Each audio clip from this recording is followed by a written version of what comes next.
Welcome to the Pixelberry Choices podcast, and today we're going to be talking about chapter 3 of Mismatch.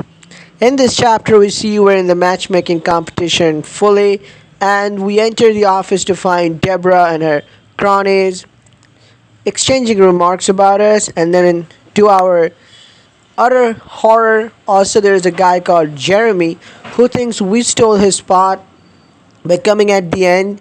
But anyway, Veronica comes in and meddles with the situation, and our love interest gives us a thumbs up for the fight. And Maggie's her assistant since the last chapter. Then we get to the competition, and this time there's a girl who's a social media influencer, and she needs her partner, and they need to be someone who can really keep them grounded and who are not also just there for her to get the attention from her just because she is popular, but who can keep her sometimes away from all the social media stuff and can be her anchor. So this is our task. We go to our office and we try to find some match in the office computer software, but there is none. Then he opens several apps like Sender, Humble, Pivot. So I think Sender stands for Tinder, Humble stands for I think Bumble, and there was one Pivot. I think that stands for Hinge, and FaceSpace is Facebook. I know. A Pictogram is Instagram, and then there in Choices Universe there was another something free starter or something, another dating app. I do not know what that stands for, but it's obvious Tinder, Tinder, and Bumble, Humble. And Pivot is probably Hinge, but there's a free starter. I do not know what that stands for. But mostly we see guys sending, some of their inappropriate pictures. And almost we found someone who works in a hospital, but that was also the same case. Then you get out and we can deal with Deborah, who go to get some coffee, but Deborah is coming at us with her sneering remarks, and then we can put Deborah in her place by spending diamonds. And also two guys would be one girl and one guy who are her support system. They'll also back off from her. And then we also meet our love interest at the end when we are too exhausted after so much work and not finding a match.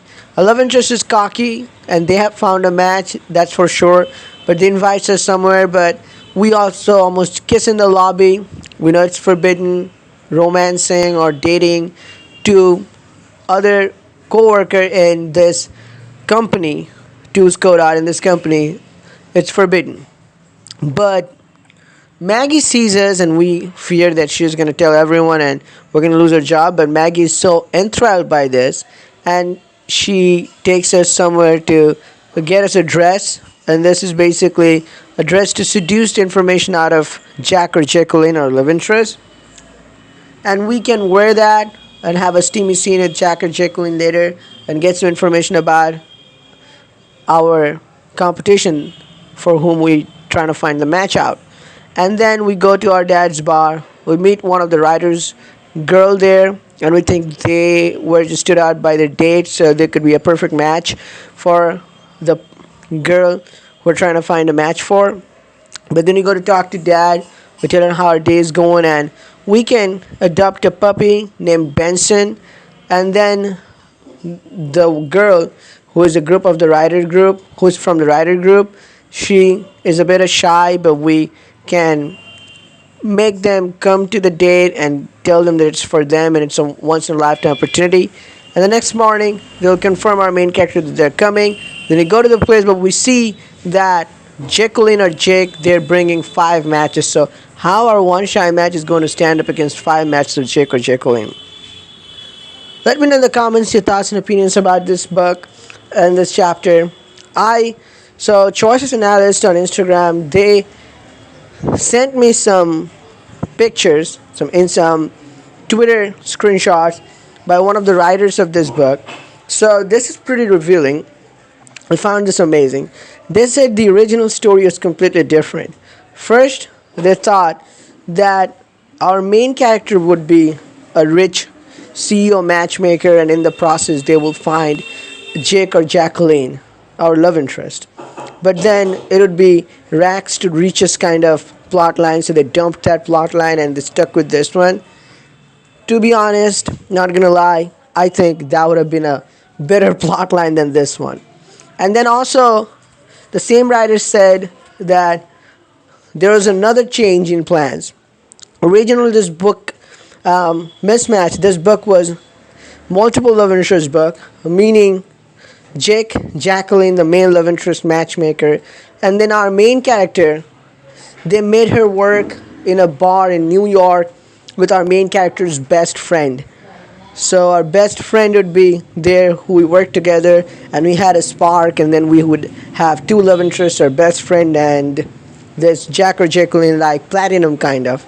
But then they changed the plans, and best friend turned into our dad, and that's why if you play, you'll see the main character's dad is unnaturally hot.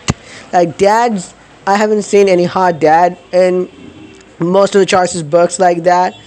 I mean, yeah, some of them are really cool, but like in High School Story. But this one has some different elements to him because he was originally supposed to be a love interest, our best friend, but then they turned him into dad. I think the other plot line would have been way better. This one, a lot of people have said the writing is sloppy and not that very good, and the writers also got fired, maybe because some other reason, not for this book.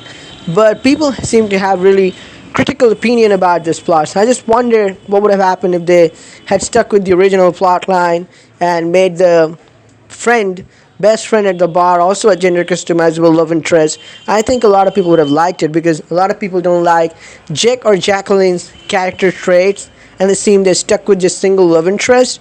That would have been an exciting scenario. Let me know in the comments your thoughts and opinions. I'll see you in the next video. Till then, peace out.